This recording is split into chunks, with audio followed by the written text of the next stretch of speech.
My name is David Godwin, and I am the coordinator for the Southern Fire Exchange with the University of Florida. I'm hosting today from Tall Timbers Research Station here in Tallahassee, Florida. We're excited to have our guest speaker, Stephen McCullers, who is an associate with the King and Spalding law firm in Atlanta. Today he'll be giving a presentation on the legal framework for liability from prescribed fires in the Southeastern U.S. It's my pleasure to introduce Mr. Stephen McCullers. He is an associate in King and Spalding's Tort and Environmental Litigation Practice Group. He has a diverse environmental practice, having worked on complex environmental litigation with a focus on water, air, and hazardous waste law. He also has experience in environmental health and safety compliance and other regulatory compliance matters, including working with agencies to resolve administrative and civil judicial enforcement. Before becoming an attorney, Stephen was a natural resources specialist with the U.S. Army Corps of Engineers, where he conducted timber sales, prescribed fire operations, environmental compliance inspections, issued environmental permits, and assisted in the management of federal land and natural resources. Stephen is a former Georgia registered forester and certified prescribed fire manager. He graduated from Clemson University in 2005 with a degree in forest resource management, and he attended the University of Florida Law School. Go Gators. Welcome, Stephen. We're really excited to have you with us today, and just one moment as we pull up your presentation. Thanks very much, David, for letting me talk to everyone today. It's been a few years since I've done any on-the-ground forestry work or participated in any prescribed fires, but it's great for me to be able to talk about prescribed fire, which has always been one of my favorite topics, and definitely an issue that's still near and dear to me, even if I don't get to get out there and burn like I used to. So today I'll be talking about legal liability for prescribed fire accidents in the Southeast. In particular, we're going to be focusing on state statutes that aim to limit the liability of prescribed burn managers. So here's a quick overview of the different topics we'll be discussing today. First, I'm going to do a very basic kind of legal framework of where everything fits together, just so we all kind of have the same starting point, the same frame of reference for our discussion. Then I'll do a broad kind of overview of the description of state legislative efforts that are aimed to encourage fire use by decreasing the chance of liability from escaped fires and smoke. Then we'll go through the actual states. There will be a state-by-state discussion of the different statutes, where there have been any cases on these statutes. We'll discuss those as well. And then we'll follow up with a question and answer session. So first, the question is, why is liability such a concern for prescribed burn managers? And I think everybody on this webinar knows the answer to that. We've all seen these stories here. For example, in the upper right, you can see the picture of the I-4 accident in Florida. I believe that was a 2008 accident caused by smoke from prescribed fire. Here in the middle was a recent story of a prescribed fire causing a school bus crash. Luckily, I don't think anybody was harmed in that accident. And then finally, in the upper left-hand corner, this is a dashboard cam from a trooper car that was in a bank of smoke on I-75, I believe, in Alachua County. That fire in particular, don't believe was caused by prescribed fire, but still the resulting smoke is something that could have been caused by prescribed fire. So, these are all the type of incidents that, we as prescribed burn managers dread, and these were the type of things that would, keep me up at night when I was leading prescribed fire crews. And so it is difficult a lot of times to conduct prescribed fire. There's a lot of barriers to making a fire happen. There's always budget and staffing concerns. There's also training concerns among the staff. There's increasing suburban sprawl and this difficulty between people wanting to live near natural areas, but that creates that difficulty when being able to conduct a burn. There's some regulations that may get in the way. There's always a concern with public perception and misunderstanding of what fire is, what smoke is, why prescribed fire is so important to not only natural ecosystems, but also to the health and safety of the community. And then, of course, there is the concern of legal liability and the legal fallout if something does go wrong. This is particularly a concern for private forest owners. So some states are trying to limit this concern, and that is what we're going to discuss today. So before we dive in, let's just do a quick overview of kind of the legal framework. So the first question is, why are we discussing state law today? And as I think most everybody knows, that in the United States there are two basic systems of laws. There's the federal law, and then there are the state laws. So federal law derives its power from the U.S. Constitution, and those laws apply throughout the country.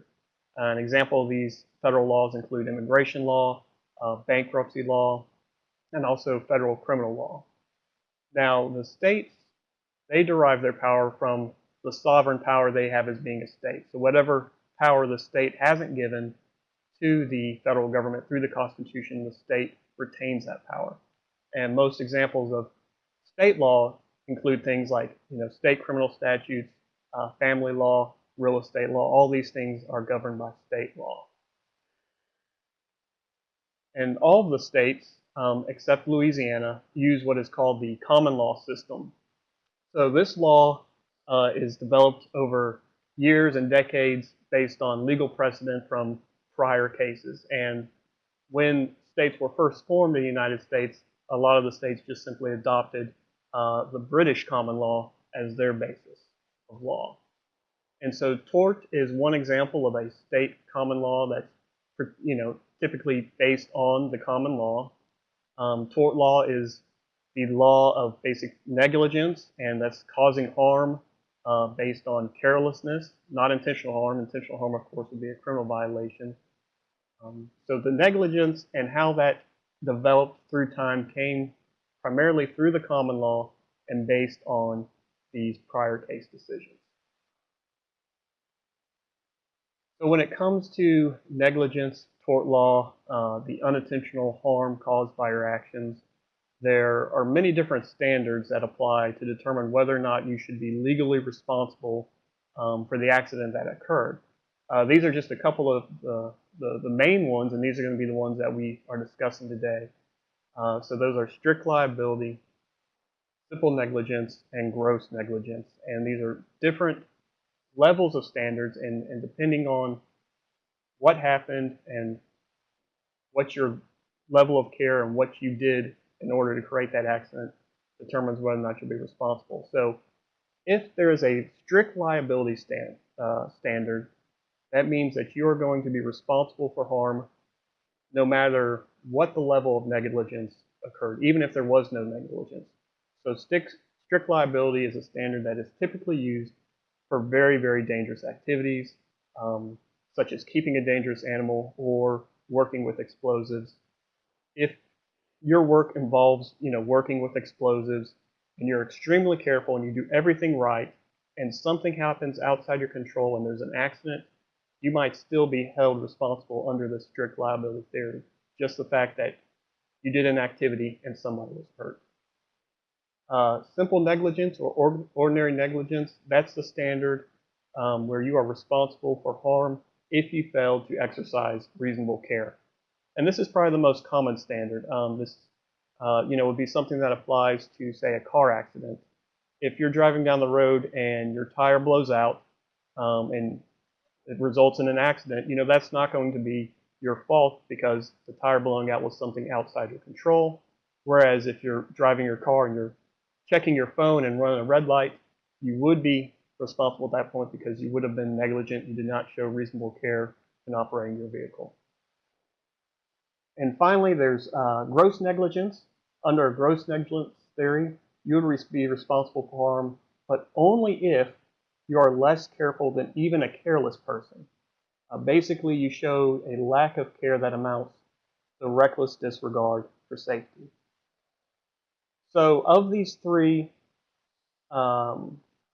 standards, if an accident does occur, you are most likely to be held responsible under a strict liability theory and least likely if it's a gross negligence theory. Okay. So to help everybody kind of understand these standards and make sure we're all on the same page, we're going to go through a couple of hypotheticals. So our first hypothetical will just be Joe the landowner. So one day Joe decides he wants to burn his forest. So without checking the weather, without getting a burn permit, he goes ahead and he just starts a fire on his property.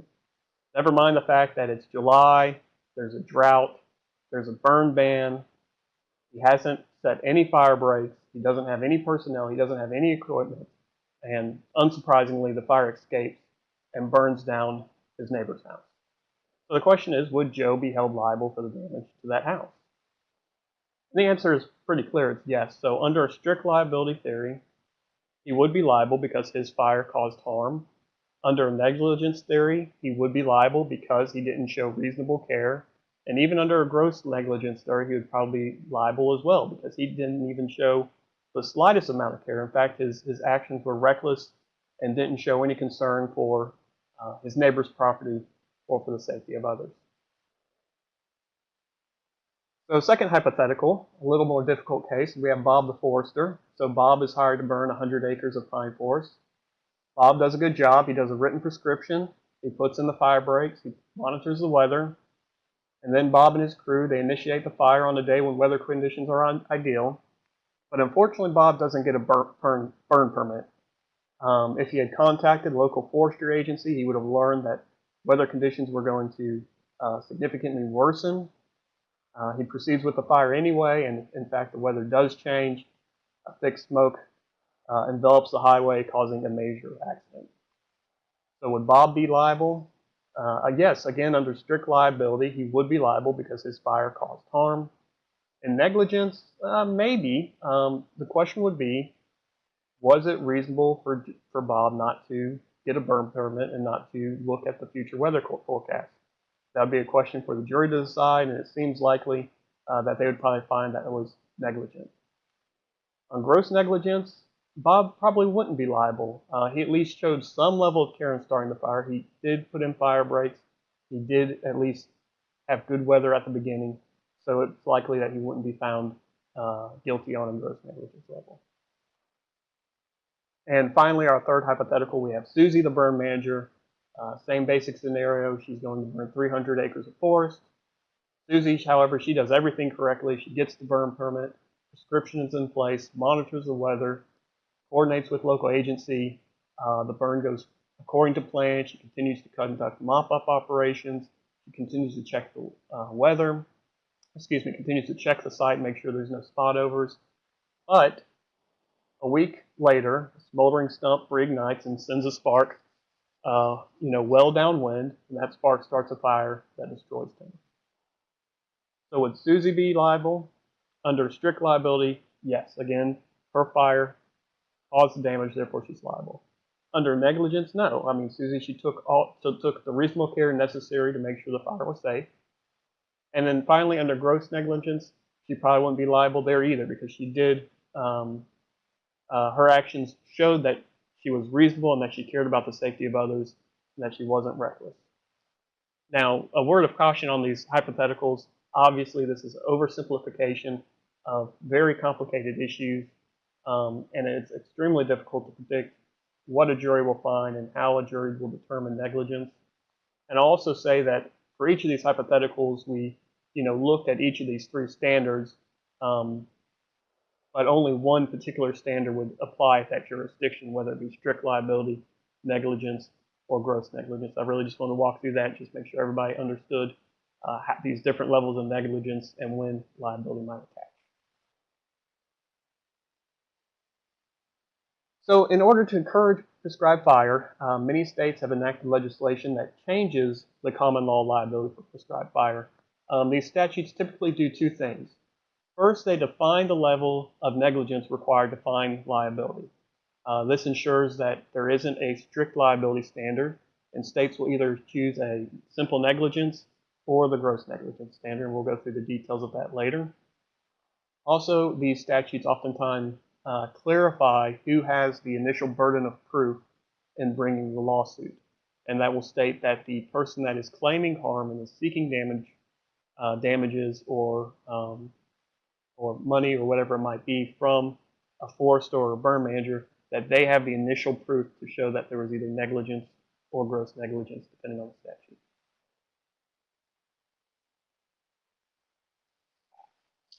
These state statutes, however, they aren't a free pass. It's not that you start a fire and therefore you're protected from liability. Rather, these statutes have a specific list of requirements that must be met in order to take advantage of this liability protection. Almost all of them require some sort of increased level of training, and most of them require certification as a certified burn manager. Then they'll go on to describe the specific acts that that burn manager must take. I think all of them require a burn permit from the local agency. Most of them require the burn manager to stay on the site until the fire is adequately contained. And most of them require a written prescription. So here's an overview of where the different states in the South kind of fall out. So when it comes to that simple negligence, the reasonable care standard, remember this is the amount of care that a reasonable person would show under the situation. These include Alabama, Tennessee, Mississippi, Louisiana, and North Carolina.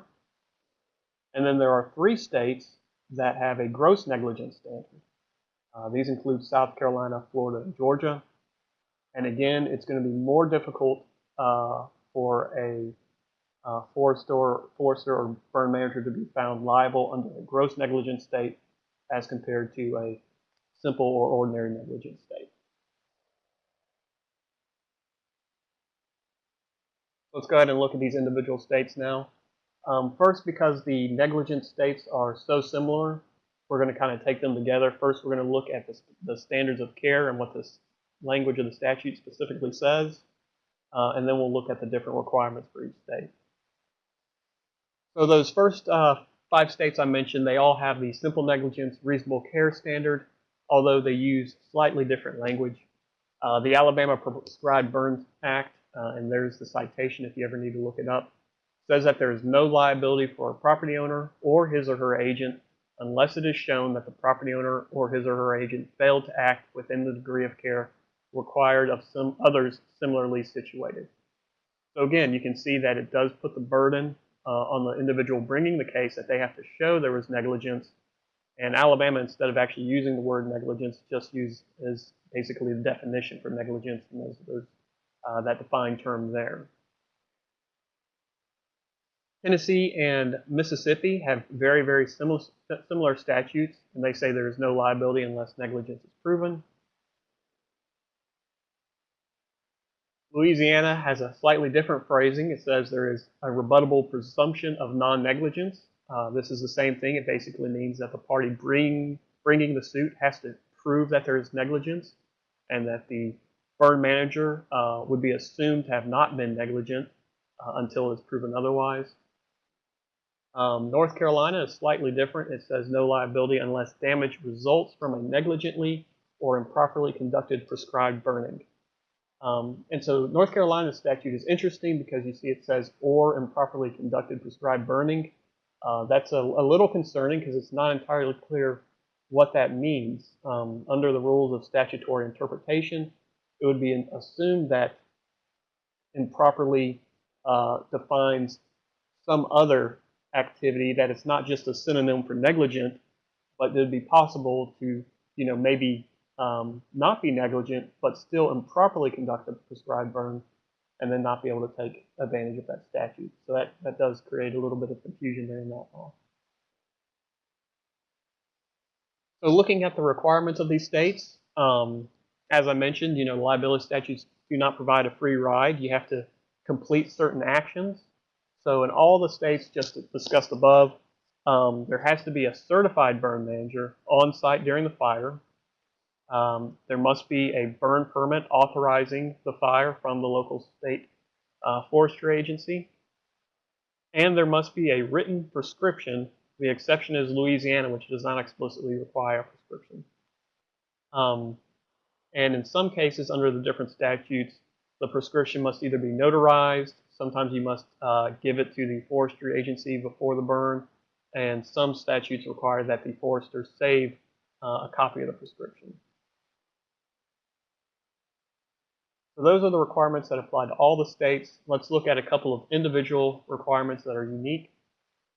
So for Alabama, they have a requirement that the burn must be conducted pursuant to state law and rules applicable to prescribed burning.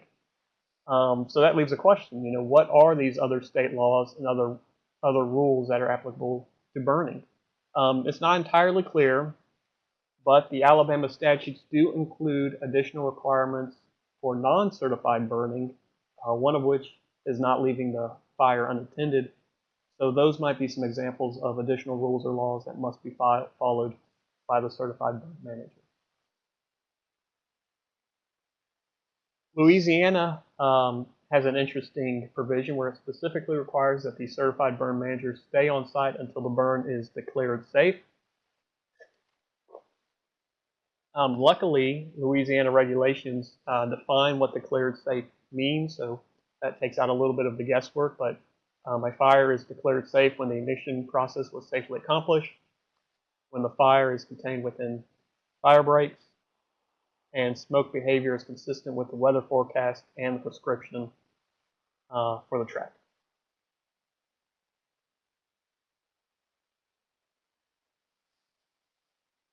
Finally, North Carolina has a rather interesting exception to the statute. So landowners are allowed to complete their own prescribed fire operations and are allowed to take advantage of the liability protection without being certified. They still must follow all the other requirements of the statute, and the area that's burned must be 50 acres or less, and it must be their own property.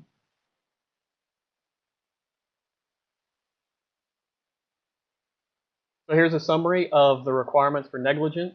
As you can see, all 5 of these states require a certified burner and also burn permit. And I see someone from Louisiana has corrected me that a burn plan must be present on site for Louisiana, so I appreciate that correction. So all the states require a prescription. In the case of Alabama, Mississippi, the prescription must be notarized or witnessed. In Tennessee, and I guess also in Louisiana, the prescription must be on site. Tennessee has the added requirement that the prescription is saved in the forester's records. And then at the bottom, you can see those additional requirements with Alabama having you require the other laws and Louisiana having the declared safe requirement. So moving on to the gross negligence states. And I, of course, had to include a picture of a red cockaded woodpecker since that's kind of the mascot for prescribed burning in the South. So just a reminder of how gross negligence is defined. It's conduct so reckless or wanting in care that constitutes a conscious disregard or indifference to the life, safety, or rights of persons exposed to such conduct. That definition comes from the Florida statutes. And you can see it's a really, really kind of low standard of responsibility. Basically, it's the failure to take even the slightest amount of care. And so this provides a very strong protection to the certified burner. We'll talk about these 3 states individually because they're each a little unique. And in the case of Florida and Georgia, there are some cases that kind of help define what these statutes require. First is South Carolina, and so South Carolina actually joined the gross negligence states with an amendment to the law in 2012. So basically it requires the same thing as the negligence states, the certified burn manager, the written prescription, the burn permit. And the only difference is really that they've replaced the negligence standard with gross negligence or recklessness. I'd be interested to know if there was a reason why that was changed, if there was a particular event, or maybe if that was something that was being pursued for some time and finally the legislature made an amendment. So if anybody has any knowledge on that, I'd love to hear about how that came about. Okay, moving on to Florida. So the Florida statute protects the certified burn manager unless gross negligence is proven. The requirements in Florida are a written prescription. The certified burn manager must be on site, supervising the fire with a copy of the prescription. You must get specific consent from the landowner to conduct the fire. You must have a burn permit. And finally, Florida has an interesting requirement of adequate fire breaks and sufficient personnel and firefighting equipment in order to contain the fire. And we'll return to that in a minute.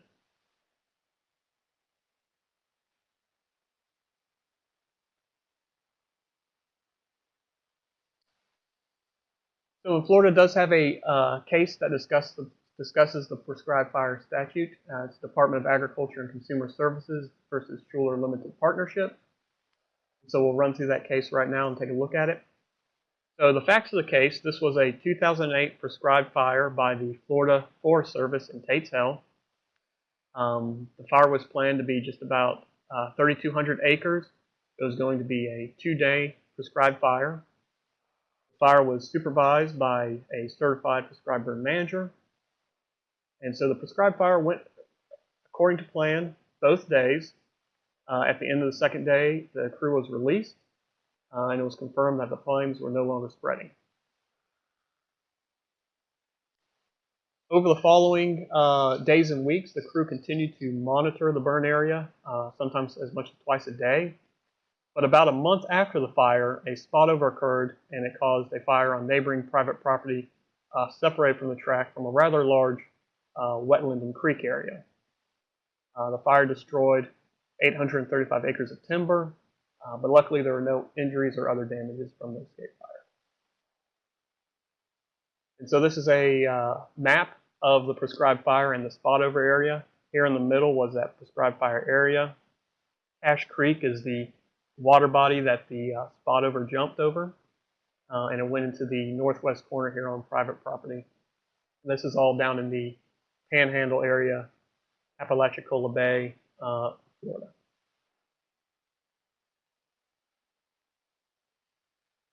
So at the jury trial, the landowner, the owner of the timber that was destroyed, sued on multiple theories of liability. He sued on negligence, negligence per se, gross negligence, and statutory violations. Negligence per se is a liability theory that basically says if you violate a statute, you're automatically liable. The Forest Service argued that only the gross negligence standard should apply because they followed all of the provisions of the Florida statute. The court, unfortunately for the Forest Service, disagreed. And I should mention that at the time the Forest Service went under a different name for this case, but I've gone ahead and used their current name. Another problem for the Forest Service is that they incorrectly admitted that the fire was not extinguished for 45 days. 45 days after the fire, there was a pretty significant rain event that completely extinguished all of the smoldering areas within the burn area. But under the statute, a fire was considered extinguished if there was no more spreading of the flames. So the service realized their error in saying that it was extinguished 45 days later. They tried to correct it and say that it was extinguished after 2 days, but the judge did not allow this.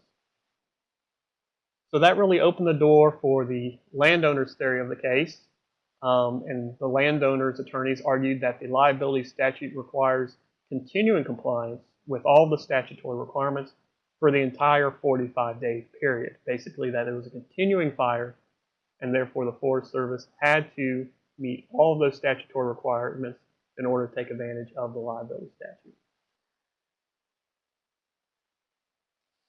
During the closing argument, the landowner's attorney argued specifically that the Forest Service did not have a plan or a prescription for that spotover area, which was required because it was within that 45-day window, that the Forest Service burned more acreage than their prescription allowed, that the Forest Service, the Florida Forest Service, exceeded the 2-day burn window, and that they failed to have a certified burn manager on site for 45 days. The jury ruled in favor of the landowner. They found that at least one of the statutory requirements was not met during that 45-day period. And they also found that even if the gross negligence theory applied, that the Florida Forest Service was grossly negligent in conducting the burn.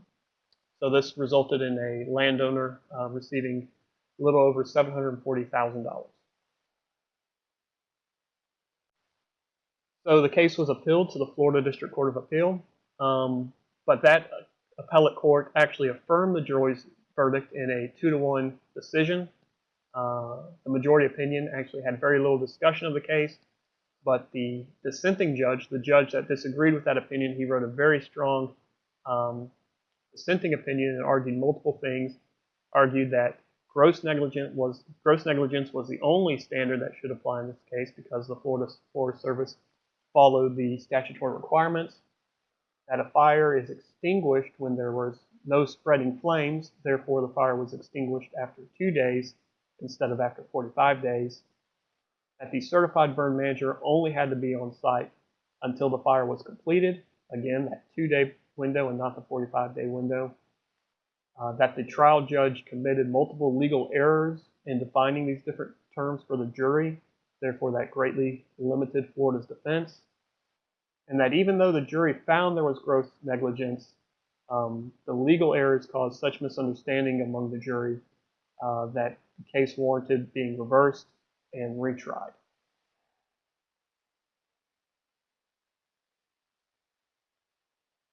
So in 2013, there was a number of amendments to Florida statute, and I haven't seen this recorded specifically, but I believe these amendments were in response to that case. And if anybody has any knowledge about that, I'd appreciate hearing about that, because a lot of these amendments seem to speak directly to what the jury found at trial. So one of the amendments involved a clarification of what constitutes adequate fire breaks and sufficient personnel. Remember that one of the requirements for the Florida statute is that there must be adequate fire breaks and sufficient personnel in order to contain the fire throughout the burn period. So under the new amendment, the fire breaks and personnel are sufficient as long as the fire is spreading outside the burn area on the day of the fire. So it is not conclusive proof of inadequate fire breaks if a fire ends up escaping the burn area, that there is a strong rebuttable presumption that fire breaks are adequate as long as fire is contained within the burn area, and that smoldering that results in a subsequent wildfire, that alone is not sufficient to show negligence.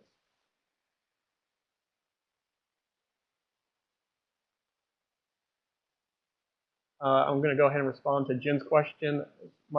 Is it my opinion that it would have been a different outcome if the defendant had been a private landowner, not a state agency? That's difficult to say. I don't think so, just because the way the trial judge ruled on a number of the legal issues in the case, I think severely hampered the state agency's defense, and it doesn't seem like those legal issues would have been resolved in a different way if it had been a private landowner instead of the state agency. And in a minute, we're going to talk about a couple of cases against private landowners from Georgia. So we'll get there in just a moment. So continuing with the Florida 2013 amendments for following this case, one was the definition of completed. So originally in the Florida statute, there was a definition for extinguished, like we discussed, but then it said that the certified burn manager had to be on the site until the fire was completed. So that created a little bit of confusion. The amendment ended up striking the word extinguished from the definition and replacing it to completed, and defining completed as no continued lateral movement of fire across the authorized area into entirely unburned fuels within the authorized area.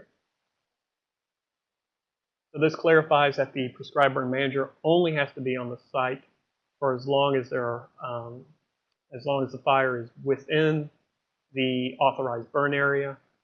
Does not have to continue being on the site once the flames have been extinguished, but there's continuing smoldering and mopping up.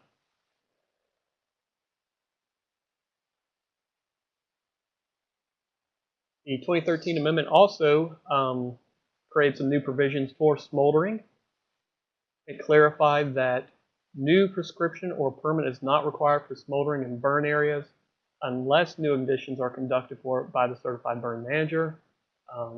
So as the fire continues to smolder over the next couple days or possibly weeks, you do not have to get a new burn permit each day there's continuing smoldering. And again, as I just mentioned, the burn manager does not have to be on site during additional smoldering. And the statute now specifically says that liability protection is available if there's a reignition from smoldering of a previously contained fire. So hopefully those different amendments will really clarify a lot of the issues in Florida and will further protect prescribed burn managers in that state. So moving on to Georgia. Georgia is also a gross negligence state. And unlike Florida, Georgia's requirements are actually very limited. So the prescribed burn manager has to have prior experience or training, but does not necessarily have to be certified. There is a certification program in Georgia, but you don't have to be certified to take advantage of that liability protection. The prescribed burn manager must be on site until the fire is adequately defined to reasonably prevent escape, and you must have a burn permit. So a couple quick recent cases from Georgia. The first is Wolf v. Carter. This involved smoke on the highway, where a driver ended up rear-ending a semi-truck in the smoke blanket, and then another truck slammed into the driver from behind. The driver ended up suing a local forester who had completed a prescribed fire the day before the accident, and this was the only prescribed fire that had a burn permit in that area. So the court ended up finding that the local forester was not liable. In particular, the court found that there was no evidence that the smoke on the highway was actually from the permitted fire. Also, the court went on to say that even if the smoke on the highway was from the fire, there was no evidence of gross negligence, that the local forester did go through the proper protocol in getting a burn permit and conducting a safe burn.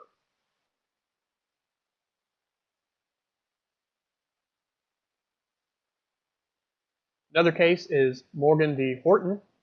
In this case, there was a landowner without any prescribed fire experience that wanted to conduct a burn. The landowner reached out to the local forestry office for assistance. An experienced prescribed burn manager came out to the site, developed a prescription, selected the proper weather for conducting the burn, and assisted with the fire. So there's no issues during the day of the fire, and fire continued.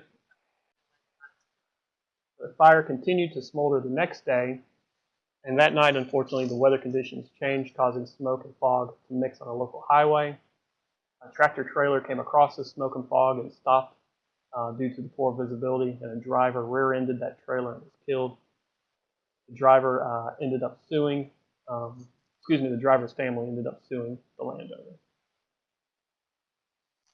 So the family's arguments, they had a number of arguments. Their first was that the liability protection statute did not apply because the landowner did not have any experience as a prescribed burner, therefore did not meet the requirements of the statute. They also argued that the statute did not apply because the ranger was not present on site during the entire burn. Apparently, while the burn was being conducted, the forester stepped away for a couple times throughout the day. And finally, that the landowner did not follow the statute because they did not have a permit.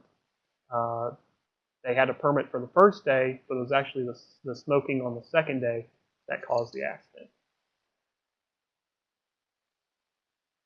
So the court ended up ruling in favor of the landowner, and the landowner was found not liable for the accident.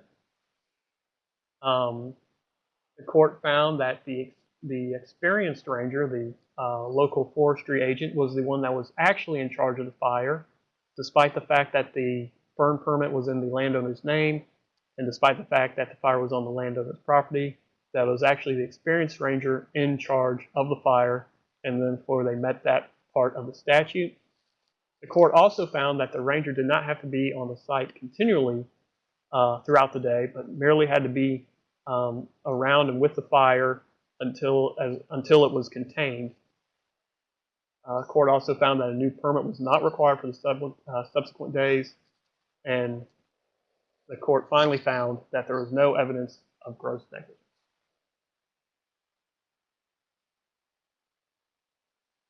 So I went ahead and put a couple of slides together for Texas. I saw that there was a number of people from Texas registered for this program. So Texas does not follow the typical pattern of some of the other states we've just discussed. Under the Texas Natural Resources Code, the landowner is not liable if the burn is conducted by a certified and insured burn manager, but the statute does not apply if the landowner themselves is certified and conducts the burn on their own property. So the landowner must hire an outside certified and insured burn manager. Unlike the other states, Texas actually has an insurance requirement. So a certified burn manager must have liability coverage of at least $1 million per occurrence and at least $2 million policy period limit. Texas also has some regulations for certified burn managers, and here are some of those. The burn manager must be present at all times during the burn, must have sufficient personnel, there must be a written prescription. Here's an interesting provision under Texas regulation. So you must provide notice to nearby properties with sensitive receptors.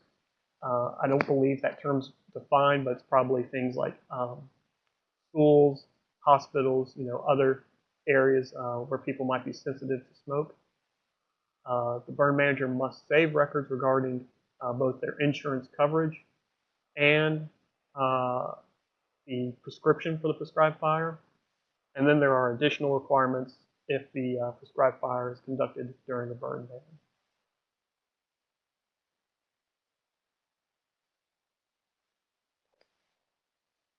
So a quick conclusion, as we've discussed, many southern states have enacted statutes that protect prescribed fire practitioners from liability. These statutes provide that protection as long as the prescribed burn manager receives additional training or certification and follows various requirements under the statute. And here's some practical advice. When conducting a prescribed fire, definitely do not cut any corners or take any risks expecting these statutes to protect you. It's good to know they are there, but like I said earlier, you never know how a jury is going to rule or how the facts will be laid out. So I definitely recommend that whatever you do the best job you can and go above and beyond all the statutory requirements. And of course, if you ever have any questions, definitely confer with a colleague who's also experienced in prescribed fires, or if you have any legal questions, be sure to reach out to an attorney and get their take on the situation. Okay, so that concludes my discussion. We'll go ahead and start answering some questions at this time. All right. Well, thank you very much, Steve. Once again, if you joined us during the presentation, we had a few folks who came in a little bit later. My name is David Godwin, and I'm the coordinator for the Southern Fire Exchange, and we just had a great presentation on prescribed fire liability in the Southeast by Stephen McCullers. He's an associate with the King and Spalding law firm in Atlanta. So we've already had some questions come in on the chat window, so we have some time left in our hour, and if you do have questions, please go ahead and type them in, and we will go ahead and field them and go through them one at a time. So a couple of questions that I noticed that came in early on while you were giving your presentation. We had one person asked for clarification on Louisiana, and you indicated that it's not a common law state. So if it's not a common law state, what do they have? Okay, yes, that's a very good question. So, and I meant to mention that. So Louisiana is what we call a civil law state. So Louisiana, their kind of view of the law is that all the laws need to be written down in a code. And so instead of looking to old cases, they look to the actual law as it is written. And that really, for purposes today, doesn't make a big difference because a lot of the state statutes we talk about is the state's legislature making sure that the statute applies and clarifies what the law is. Because when it comes to common law, there can be a lot of confusion of what case would apply, how the judge would apply that law. So by states coming up with a law, that kind of trumps the common law at that point. So there really isn't that much of a difference for purposes today, but Louisiana is what we call a civil law state. We had several people who have asked if you'd be willing to share your PowerPoint presentation after the fact. Yeah, that's not a problem at all. I don't know the best way to do that, David. Maybe there's Yep, a we can way do for us that. We to can like we make can that happen. post a PDF of your file on our website and link to it also on our YouTube archive page once we have it listed. Okay, So excellent. Yeah, that'd be fine.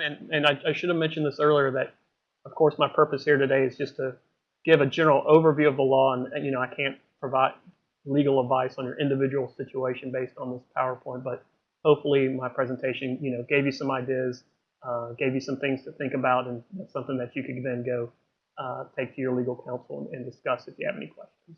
mhm, mhm. We had a couple of questions have come in asking about liability insurance. What are your thoughts on that? Did you go out? Would you go out on a limb and make a recommendation one way or another? I don't think I'm prepared to make a recommendation one way or the other just because there's so many different situations. I think it's probably more often than not, it is a good idea, and it's something that I think I would certainly want to have if I was conducting a prescribed fire as an individual, just because no matter how careful you are, you know, things do come up and things do happen that we can't predict. And even if you're ultimately found not liable um, of an accident and you're not responsible for an accident that does occur, it might be extremely expensive getting to that point. Hmm. So in that case, liability coverage might be very good. We had a couple of questions regarding other states. Somebody was asking about Virginia's law and then also the legal standards for Arkansas. Could you speak to those, or could you point them in a direction to find out some more information? I don't know offhand what the legal requirements are for those areas. I know in general, I believe that South Carolina, Florida, and Georgia are the only gross negligence states. There might be one or two out west or in the north. So I think Virginia and Arkansas follow the normal negligence standard, but I'll double check on that. Typically, you can, just search prescribed fire liability and Arkansas Hmm. in Google, and that will usually point you. Um, you'll be able to find the actual statute. So that's what I would be looking for. So Tom has a question in here, and this is he appreciated the examples of the cases that you provided. You know, are these just a selection of a few cases, or there are many other cases that have tested the liability protection in the Southeast? That's a very good question. These are all the recent cases that I could find discussing any of the statutes I mentioned today. There's a possibility that there might be some more cases out there at the trial court level. A lot of times, trial courts don't post their case decisions online, and those decisions don't get added into any legal research databases, so they can be extremely difficult to find. Basically, you have to know that they exist and then have to go to the courthouse to get a copy. But for the resources that I have available for me, these were the only cases that I could find. Hmm. And I guess that's a good thing is that these issues really don't come up very often. These big accidents don't come up very often, but still, when they do, they make national news and can be a very scary situation. And it might be too that when these accidents do occur, it might be that the insurance is stepping in so that the case never goes to trial. And of course, it could be that the parties are settling before the case ever goes to trial. We had another comment or question that came in from Randy, and he said, "So, given the example that you provided in Florida, should the folks in the judiciary be a target audience for some prescribed fire education?" That's a good question too. I think I don't think that'd be very effective, unfortunately, because you get into a lot of situations of trying to sway the judiciary where they're supposed to be independent and they're supposed to be making their decisions based on the statute and based on the law. Hmm. Um, so while I think that probably would be effective, I don't think that they would probably allow that. Um, but that's certainly something that you would do in a trial situation is that you would hire an expert, be it a local prescribed fire practitioner or somebody with the fire agency, to hopefully explain to the jury and to the court um, why the statute is in place, what the goals of the legislature were, and how it should be interpreted. Here's another good question that just came in, and this is an interesting one. Could you talk about the liability and differences of that between somebody who is the landowner or the certified burn boss or the agency? And I'm not sure if she's getting to the idea of hiring a certified burner to come and burn your land for you, um, and if that transfers the liability. That's a very good question, and excuse me, I think a lot of the state statutes were designed, at least in part, to answer this question, because under a lot of the common law decisions, if a landowner hired a contractor to conduct a dangerous operation, be it again something with explosives or possibly prescribed fire, then the landowner would be responsible for that landowner for that contractor's actions. Under these statutes, it's really going to be an issue of employment and contractor law, and it's all going to depend on what contract was set up, how much direction the landowner had over the prescribed burn manager. So it's really going to be case by case, but I would say in general, if the landowner hires a certified burn boss and has little oversight over the operation and really relies on their expertise, then it'll probably be the burn boss that would be potentially liable and not the landowner. But again, it's going to be just very highly case specific. When it comes to agency and agency employees, generally, and again, there's a lot of exceptions to the rule, and it's a very complicated legal issue. But generally, when an employee does something for the company, that's as if the company did it. So in that Florida case I was discussing, the defendant was the Florida Forest Service. It wasn't the prescribed burn manager who's an employee of the Florida Forest Service. But that may change if, for example, if an employee does something that's beyond the scope of their employment, or does something that's so egregious that it can't be ascribed to the agency. So I know that's not the most satisfying answer, but that's generally how all these things work. We had another comment come in. Somebody mentioned the Midyet v. Madison case for the Florida precedent on transferring liability when there is a contract burner. That was just a situation that happened near Tallahassee in Thomasville.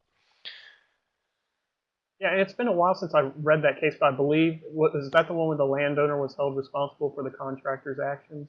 I believe that was the outcome. Yeah, and I think that's the one that kind of prompted the Florida legislature to initiate that statute, to create the statute around 1999 or so. Another question that came in from Greg. He was asking about prescribed burns in marshes. So I guess the gist of it, does it matter what you're burning? I'd have to double check all the statutes, but in general, I don't believe it matters what you're burning. Most of these statutes pertain to open burning, so I think that's whether it's a field or a forest, it should all remain covered. So then, following that a little bit, how does this mix in with agricultural burning? Is that dealt with separately? We had a question come in about that. I think the same statutes would apply for agricultural burning. I think, again, I'd have to go back and look at each statute carefully, but I believe for each of them they define prescribed fire broadly as basically using fire for some sort of land management objective, be it timber or agriculture or anything like that. I think with my little experience in Louisiana, they have some different ways of handling burning in sugarcane property and those kinds of applications. Let's see, we had some other questions that came in.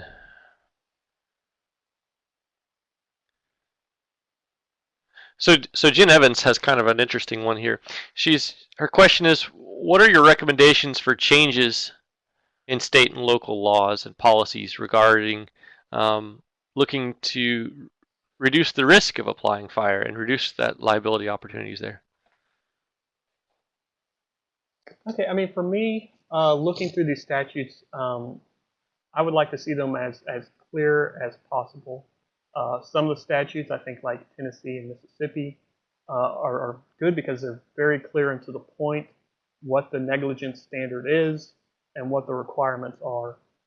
You get into these questions when you have these other words, like I was talking about North Carolina, where it talks about or improperly burning. So I think simplifying things, clarifying things, being sure to define important terms like what it means to complete a prescribed fire, like we saw in the Florida statute. I think that would really help clarify the issue. All right. Well, thank you. It looks like we've run up just about the end of our time here today. So thank you very much, Stephen, and for all the work that you put into this presentation today. We've had a tremendous response, a great turnout. Clearly, you've given a presentation on a topic that a lot of people have a great amount of interest in.